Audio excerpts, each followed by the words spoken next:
Three generations fight to bring remains of loved one home from war. As much as we don't like to think about it, death is a part of life. This is especially true in times of war. Over the ages, countless young people have laid down their lives in the name of one cause or another, often leaving behind grieving family members.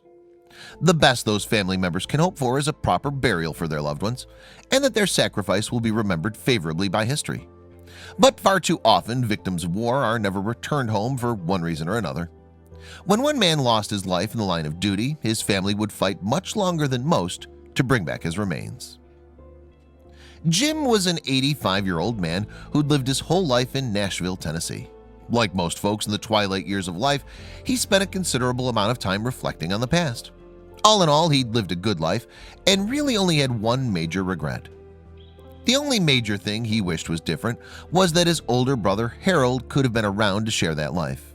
Jim didn't talk much about his brother, who was long gone. He figured most people wouldn't be interested in stories about him. But that doesn't mean Harold was an important part of his life. The two of them grew up on the acres of farmland that had been in his family's possession since the Revolutionary War. "We were pretty close," Jim said, "just 8 years apart. 8 years in the country is different than city life." The brothers would spend their time riding wild horses and wandering across great big fields. "And we were just talking, just him and me," he said. "He'd spotted a pony, a big pony, and one day he told me to get the gates open. I was barefoot and he shot me in the foot with a BB gun. He thought it was funny. He was just a regular big brother. He was my big brother." But their relationship would be interrupted by a major moment in history, World War II. When the war began, Harold joined the Navy and eventually became a pilot. Jim was too young to enlist, just on the cusp of becoming a teenager at the time. It was difficult having his brother and best friend away from home, especially knowing the danger he would face. The fears of losing his brother would become a dark reality when, in the summer of 1945, Harold's plane would crash into a remote outcrop on Oahu during a night flight training mission. When a search party found the crash site 3 days later, they buried his remains. Weeks later, another group returned and recited the Lord's Prayer over the 21-year-old's shallow grave. Because the war was still ongoing, the Navy was unable to devote the resources to returning Harold's remains to his family. His bereaved parents and brother would have to wait until after the war to give Harold a proper goodbye. But at that time, they couldn't possibly have known how long they'd have to wait.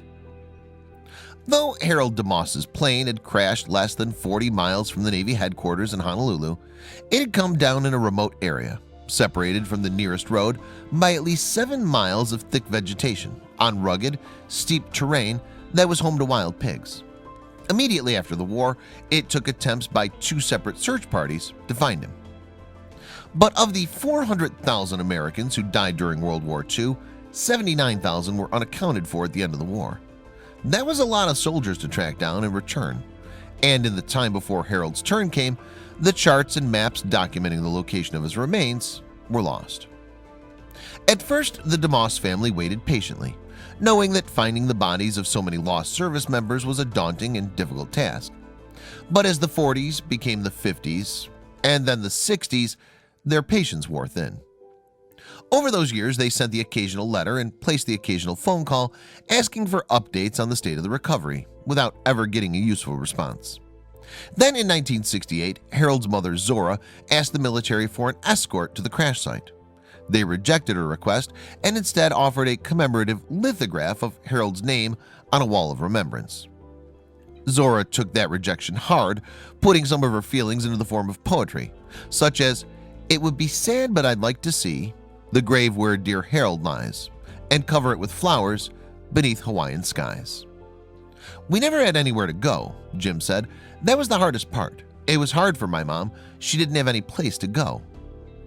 Zora and her husband would pass on before their son's remains came back to them. "By that point, I'd given up," Jim said. "I didn't believe we'd ever get him back.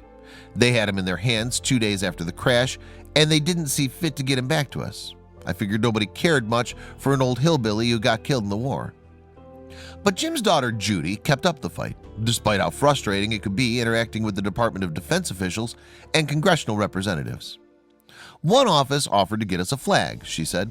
"I remembered thinking, we don't want the friggin' flag. That's not what we're after." Searching for anyone who could help, she would find support from some people outside of government.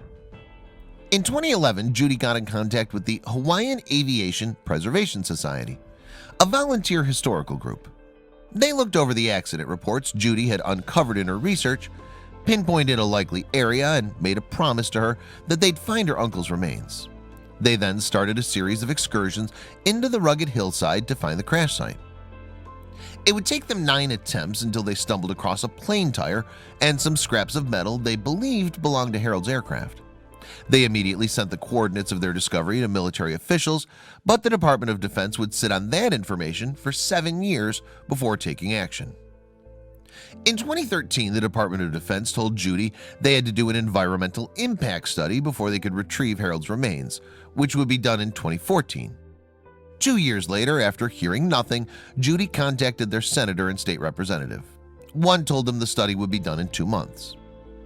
It wasn't until a story about the DeMosses' struggle to get Harold's remains was published in the Tennessean that any action took place. Finally, in August of 2016, a team was brought to the site by helicopter, where they excavated and retrieved what was left of Harold's bones, his Navy pilot wings, and the wedding ring from his brief wartime marriage. When Judy got the news, she immediately called her father. She said, "You better sit down," Jim said. She said, "I got some good news." I just said, "Well, I didn't think it would ever happen." A full 73 years after his death, Harold DeMoss was finally coming home. The military offered a burial at Arlington National Cemetery, but the DeMoss family declined. Instead, Harold would be buried in the family's private cemetery, alongside men who served in every major U.S. war since the Revolutionary War. "I'd be glad to have him and drive by," Jim said, while waiting for the remains to be shipped. "I can come by and maybe put flowers on his grave."